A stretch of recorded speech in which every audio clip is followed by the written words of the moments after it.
à l'heure où Emmanuel Macron nous parle tous les jours de réindustrialiser le pays, il serait peut-être judicieux justement de garder des activités dans ce genre d'entreprise. Tout à fait. Je ne comprends pas la logique de désindustrialiser du coup une usine comme celle-là.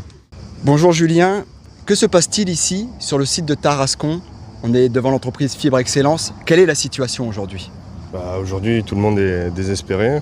On a appris en début de semaine la liquidation de notre boîte. Donc on se retrouve à presque 300 à la rue. 300 emplois directs et en indirect, on est autour des... Aux alentours des 5000 apparemment. Oui, ici et les deux sites. Donc, parce que Fibre Excellence, c'est deux sites, un ici à Tarascon et un à Saint-Gaudens. 720 emplois, environ 10 000 emplois indirects. Et donc la liquidation, elle a été prononcée. Et justement, qu'est-ce que vous en pensez de ça? C'est un gâchis?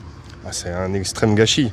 On sort d'une année où on a battu des records de production. Donc personne ne comprend ce qui a bien pu se passer. Donc après, on nous explique qu'on n'a plus d'argent. Donc erreur sur certains projets qui auraient dû nous permettre d'être beaucoup plus florissants, alors que au lieu d'un projet à 15-20 millions, on s'est retrouvé à le payer 55 par des erreurs de personnes qui travaillent ici. Après, est-ce que c'est leur faute à eux? Je ne pourrais pas forcément le dire, mais bon. Après, on a aussi notre ancien actionnaire qui nous a acheté en 2009, qui a profité plus qu'allègrement de la pâte qu'on produisait pour la renvoyer chez lui. Donc pendant des années, comme j'ai toujours dit, il remettait des sous dans la caisse. Donc pourquoi pas, mais... c'était bénéfique pour lui? C'était bénéfique pour lui, c'était bénéfique pour nous à moyen terme finalement. Et maintenant, on se retrouve à la rue. Et je vois sur le site de Tarascon et même sur le site de Saint-Gaudens beaucoup de banderoles, et même je le vois dans vos témoignages. Voilà, vous faites beaucoup de reproches quand même à Emmanuel Macron, au gouvernement, Roland Lescure. Et c'est quoi que vous reprochez spécialement au gouvernement? De ne pas avoir eu d'aide à ce moment-là. On parlait du projet de M. Pigasse. Oui. Qui n'a jamais pris la parole personnellement, ni dans les médias, ni dans aucun média. Oui. Et on lui reproche de politiser la chose, alors que il n'a jamais pris la parole. Le projet avait été validé par la région, par les ouvriers, oui. Et aussi par un cabinet d'experts. Qui avait dit que le projet était viable et qu'il ne manquait qu'une validation de l'État. Donc la validation de l'État, on a parlé de plusieurs volets. Ce qui était vraiment essentiel pour nous, c'était le Creux 5. Le Creux 5, c'est l'allocation qu'on nous donne pour la revente de l'électricité. Oui. On a beaucoup parlé du prix de revente de l'électricité. Donc ils nous ont accordé 20%. Monsieur Pigasse avait accepté les 20%. Le seul problème, c'est qu'il faut comprendre que ces allocations Creux 5 ne concernaient qu'une seule turbine sur les deux qu'on avait sur site. Okay. Ce qu'on voulait, c'était la deuxième turbine. Ça représentait 8,5 millions d'euros par an, oui. Pour l'entièreté du groupe.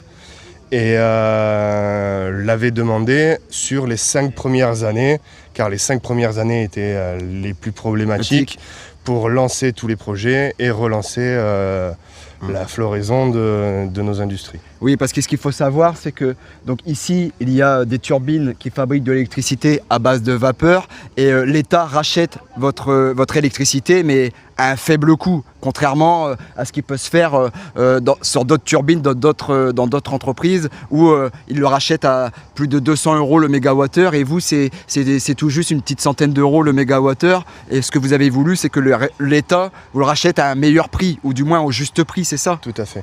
On a une entreprise qui fabrique de l'électricité à base de bois, donc ils prennent tout simplement du bois pour le brûler, faire de la vapeur et faire de l'électricité. Nous, on utilise du bois qui est ce qu'on appelle du bois responsable. Donc en fait, le bois, il est fait pour ça. Donc c'est beaucoup d'éclaircissement de forêt pour éviter les départs de feu, malheureusement, comme on a pu connaître ces derniers temps. Et ces entreprises-là utilisent, eux, du bois de déchets, donc c'est beaucoup du bois de palette et tout ça. Malheureusement, jusqu'à il y a peu de temps, il n'y avait rien qui empêchait ces entreprises d'utiliser le même bois que nous. Ok. Ce qui a fait partie du fait qu'on a le bois qu'on achetait nous qui est monté à plus de 50% de son prix en 5 ans. Ok. Maintenant, il y a des règles qu'ils ont appelées RED 3 qui leur interdit d'utiliser le bois qu'on utilise nous. Mais malheureusement, c'est trop tard. Ça aurait dû arriver 5 ans plus tôt et peut-être qu'on sera encore là. Ok. Après, le second problème, c'est que là, l'électricité que eux produisent est valorisée à 250 € le mégawattheure, alors que nous, on est à 105. Oui. Que eux, malgré que ce soit du bois de déchets, je trouve que c'est quand même dommage parce qu'on prend du bois pour faire de l'électricité. Je dis pas qu'il faut pas le faire et je dis pas que c'est du gâchis total, mais nous, on prend du bois, on le valorise en plusieurs produits. On ne fait pas que de la pâte à papier. On arrive à faire ce qu'on appelle chez nous du talloy par un biais de saponification, enfin un peu compliqué. Mais c'est un produit dérivé qu'on revend. On fait de l'essence de térébenthine que tout le monde peut acheter dans le commerce pour diverses utilisations. C'est toute cette valorisation qu'on met aussi derrière le bois. Oui, oui.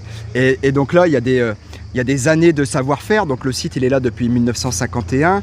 Il n'y a encore pas si longtemps, vous faisiez encore des records de tonnage de production. Et 6 mois après, vous apprenez que l'entreprise elle est en liquidation. Comment on le prend, comment on le vit ça? Parce que justement, c'était aussi une entreprise assez familiale où j'entends mon père travaillait ici, mon grand-père travaillait ici, j'entends que mon fils travaille ici. Comment on le vit tout ça? On le vit très mal.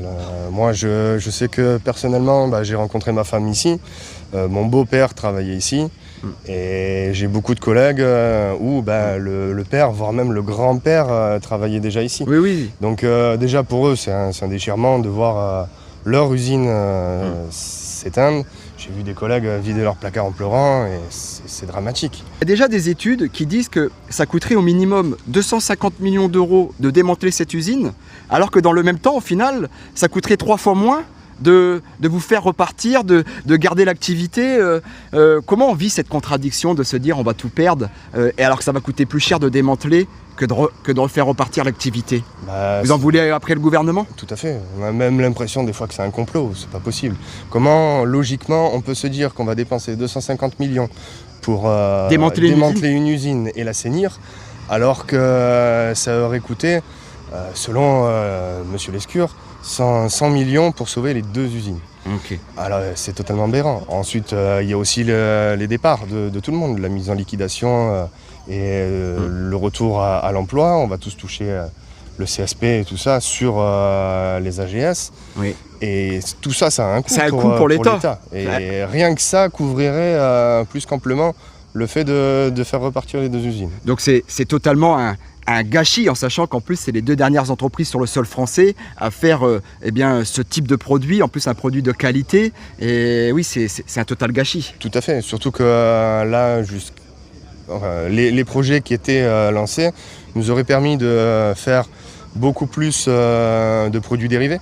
Donc on parlait d'éthanol issu du bois. Donc ça aurait été une ressource énergétique verte en plus. Oui. On nous parlait de modifier un peu la façon dont on faisait la pâte pour pouvoir faire beaucoup plus de produits pour remplacer tout ce qui n'est pas écologique. Oui. Donc c'est beaucoup de sacs, de matériel isolant pour les produits électriques. On nous a même parlé à un moment donné d'isolation pour les maisons et dans les voitures. Donc oui, c'était... il y avait du potentiel de durer encore autant de générations que l'entreprise elle a déjà fait. Il y a beaucoup de potentiel. Ok. Donc à l'heure où Emmanuel Macron nous parle tous les jours de réindustrialiser le pays, il serait peut-être judicieux de garder des activités dans ce genre d'entreprise. Tout à fait. Je ne comprends pas la logique de désindustrialiser du coup une usine comme celle-là. Non, très bien. Et vous avez d'autres choses à rajouter de comment vous voyez l'avenir ou les prochaines mobilisations ou... J'espère que le mouvement va continuer. J'espère qu'on ne démantèlera pas cette usine. Parce que moi, personnellement... Qui est classée Céveso d'ailleurs. Qui est classée Céveso. Et ça fait moi 18 ans que je travaille ici. Et pour moi, ce serait un déchirement que de voir les unités démantelées et tout s'arrêter. Oui. On espérera toujours que quelqu'un veuille faire quelque chose avec cette entreprise. Et écoutez, moi Vous y croyez? j'y crois à demi-mot parce qu'on Oui. est passé par tellement de hauts et de bas depuis ces derniers mois que maintenant c'est dur de croire en quelque chose. Oui. Après, je pense pas spécialement à moi, c'est bon, pour le coup je suis jeune, j'ai de l'expérience, je retrouverai du travail, je vais faire certainement beaucoup plus de kilomètres que ce que je fais maintenant. Mais j'ai des collègues qui sont bien plus âgés, qui vont retourner sur le marché du travail à plus de 55 ans et pour qui ça risque d'être un peu plus compliqué. Oui. Et j'entends aussi beaucoup de vos collègues qui disent que vous en avez marre d'entendre de la part du gouvernement qu'on va mettre les moyens une fois que vous serez licencié pour vous payer des formations, pour l'après. Vous, ce que vous voulez, c'est que des moyens soient mis concrètement pour sauver l'industrie, sauver votre emploi, c'est bien ça? Bien sûr, parce qu'au final, on nous parle de, comme j'ai dit tout à l'heure, on va nous proposer ce qu'ils appellent le CSP, le contrat de sécurité professionnelle. Oui, c'est ça. Et ça va coûter un pognon monstre qui aurait au final pu sauver une industrie comme celle-là. Donc on parle vraiment d'argent sans parler d'argent. Oui. Donc les priorités ne sont pas mises au bon endroit. Et c'est très bien qu'on aide les gens à se retourner, mais on aurait pu faire mieux en amont, je pense. Ok, très bien. En tout cas, je vous souhaite bonne continuation et en espérant que, voilà, que la situation s'arrange et que du moins vous trouvez vite une solution j'ai pas envie de dire de secours, mais une solution vraiment stable pour vous la suite. Merci.